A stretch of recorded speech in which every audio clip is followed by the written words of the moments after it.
We're back with junior forward David Silye. David, we'll open the questions here from the media, starting with Carson. You got one for David? Yeah, David, I just wanted to try and get an understanding from a player's perspective, what it's like, in these home and home scenarios where you're playing in front of your fans in a packed house and then, turning around in less than 24 hours and, now you're playing in a different barn and everyone's wearing a different shade of purple and rooting against you.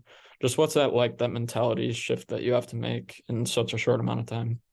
Yeah, it's different. Like you said, it's got to be a quick one. We kind of experienced that early in the year where we had two, one against Minnesota and one against St. Thomas. Where luckily we got to play on the Saturday night, which was fun to cap off the sweep at home. But the Friday night's gonna be different. We're gonna have to be ready to go on Friday, give our crowd a good show, and then be able to do the same thing up in St. Thomas right away. So it'll be a quick turnaround, but we're looking forward to it.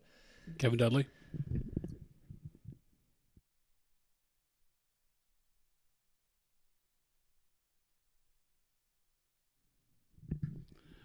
Kevin, you're on mute.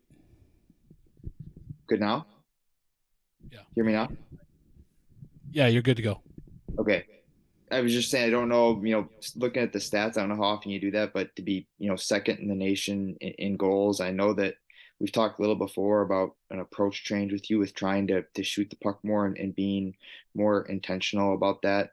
Maybe just talk about, how your second half here has gone just with scoring and looking to shoot more. And do you feel like that kind of change in your game, really trying to be intentional about that has paid off here in the second half in this season? Yeah, I think so. I think a big thing for me that coaches help me work on is my positional play and making sure I'm in the right position. And luckily, it's kind of the games during the games, the puck just kind of seems to squirt out to me, and I'm in the right position. So I think working on that has helped me a lot just to find the back of the net early, and then obviously, building some chemistry with my line mates. Borchi and Tass this weekend were able to find me again in the right areas, and I was lucky to bury a couple. So yeah, just building off that and looking to progress and not worry too much about the stats, but just keep going.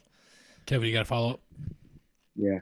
Is it weird though to look up and be second in the nation in goals? I know that everybody wants to score them and they're hard to score, but I think sometimes people think of centers as guys who get more assists, and then it's happened for you this year where you're having this massive goal season. Just talk about it. Has it been a fun ride for you? Definitely. I mean, it definitely has been, and it's the most goals I've probably scored in the last 6 years combined. So it's very nice to be able to be the one that's putting the puck in the back of the net. But again, I can't do it without my teammates, and I know that sounds cliche, but it is true. And fortunate to have these guys support me and help me, and they're just excited as when I scored my first one as my 20th one. So that helps me a lot, and just kind of keep moving forward. And like I said, just keep doing that job. Carson?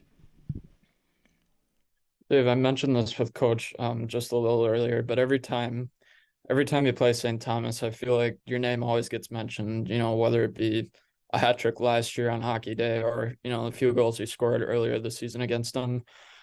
Is this just a game that you have circled in your mind mentally? And like, why do you think it comes easier, scoring against St. Thomas? I think that's just the way hockey goes sometimes. There's always that one team where I guess you just get the right balances for.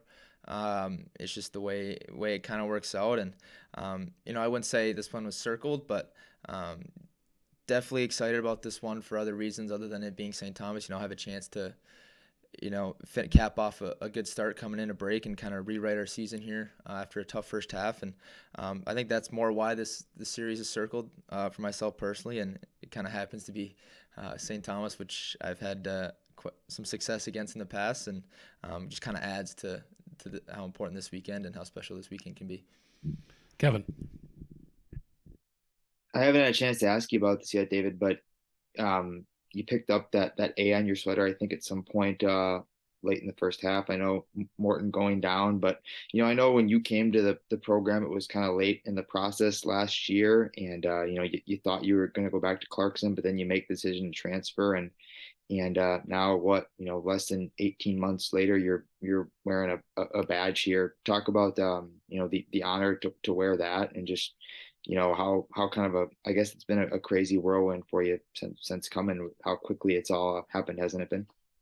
Yeah, like you said, it's an honor. It's an honor to be the one that wears the letter and kind of represent these guys. And um, you know, it's nice to have a culture that we have that can make a guy that came into my position 18 months, and I think that speaks a lot about the culture we have here. That we pretty inclusive, and anybody can. It doesn't matter where you come from or what you do. It's a matter how you work, and we push each other. And I'm lucky enough to be the one wearing an A, but I think there's a lot of leaders in that room, and it's a special group that we have, and we're starting to figure that out now. Any other questions for David? Seeing none, we'll thank the media for assembling. David, thank you for your time, and we'll catch you guys later. All right, thank you.